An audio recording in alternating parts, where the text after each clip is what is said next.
evening. The Department of Foreign Affairs confirms the death of one of 4 Filipinos missing in Myanmar following a magnitude 7.7 quake. In a statement on Wednesday, April 9, DFA announces that the remains of one of 4 missing Filipinos in Mandalay, Myanmar was positively identified. According to the DFA, the family of the deceased had been informed of the situation.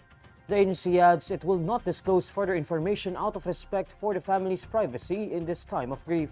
The DFA says it will continue to work and hope for the best for the remaining 3 Filipinos still unaccounted for. In a Facebook post, Alvin Aragon confirms the death of his brother, overseas Filipino worker Francis Aragon. The Philippine Interagency Humanitarian Contingent Urban Search and Rescue Team is currently deployed in Myanmar to aid in search and rescue operations. The contingent also includes the Philippine Emergency Medical Assistance Team. A 7.7 magnitude earthquake jolted northwest of Sangaying City in Myanmar on March 28, leaving at least 3,400 people dead. Manila 3rd District Councilor candidate Mocha Uson will stop using campaign materials perceived to have sexual undertones after the Commission on Elections called her out. In a letter dated April 8, the Commission on Elections expressed concern over the tone and content of Uson's campaign materials, referring to her jingle, Cookie ni Mocha. In response, Uson says her team is currently reviewing their content to ensure it aligns with the standards of decency expected during elections. Uson stresses that she recognized the importance of maintaining a respectful and age-appropriate tone in her campaign. The Comelec earlier said puns and double meanings should not be used to distract from candidates' political platforms in the context of the elections. According to the panel, sexually suggestive elements in a campaign can detract from serious discussions about policy and governance.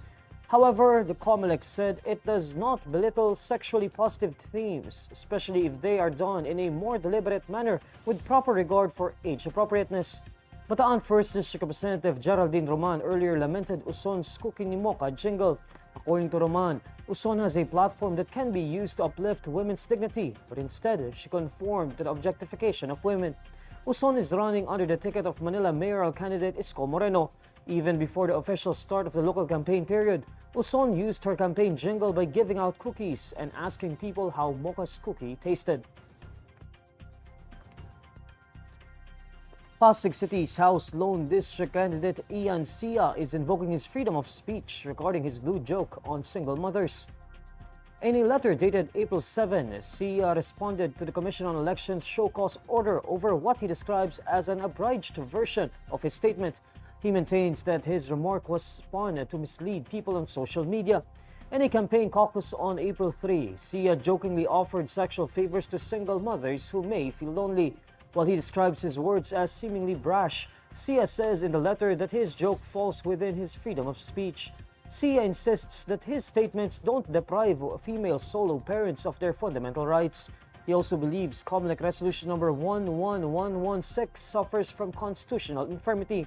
According to Sia, the resolution seeks to implement the Magna Carta for Women and the Safe Spaces Act.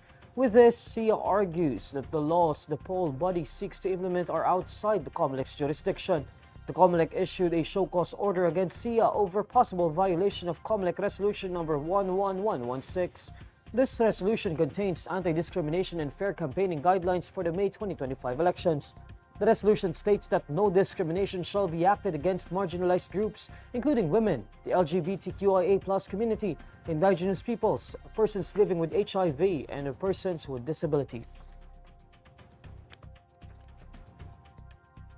The Commission on Elections says its website has been subject of a failed hacking attempt. In an ambush interview on Wednesday, April 9, Comelec Chair George Garcia says the poll body's website receives many hacking attempts. However, none have been successful in reaching the Comelec website. Yung aming website, millions ang tinatanggap ngayon na attempt para ma-hack siya. So far, walang successful at so far naman po, alam niyo, pag ganito mag-election, Comelec talaga ang pinaka-minefield ng lahat. Treasure trove ika nga para sa mga hackers, pero so far wala silang nagagawa at kudos sa amin pong mga tauhan on a 24-hour basis na babantayan. According to Garcia, almost 60,000 hacking attempts have likewise been made against the Comelec's online voting and counting system. He says the IP address of hackers initially appeared to be somewhere from a Middle Eastern country and a South African nation, but their experts believe that these hackers are from the Philippines. He adds that the Comelec's precinct finder may also be the target of hackers. The precinct finder will be up 2 weeks before the May 12 elections. In the 2022 polls, Garcia recalls that the precinct finder received 35 million attempts of hacking, but none had been successful. Garcia assures the Comelec is continuously monitoring the security of its systems in coordination with the Department of Information and Communications Technology.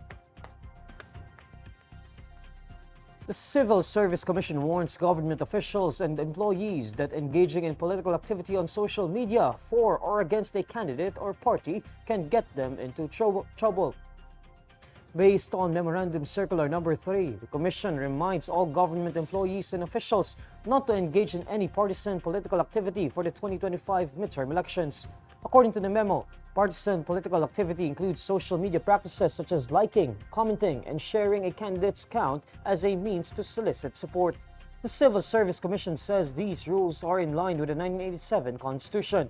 Citing the Constitution, the Commission says no officer or employee in the civil service shall engage directly or indirectly or any electioneering or partisan political campaign.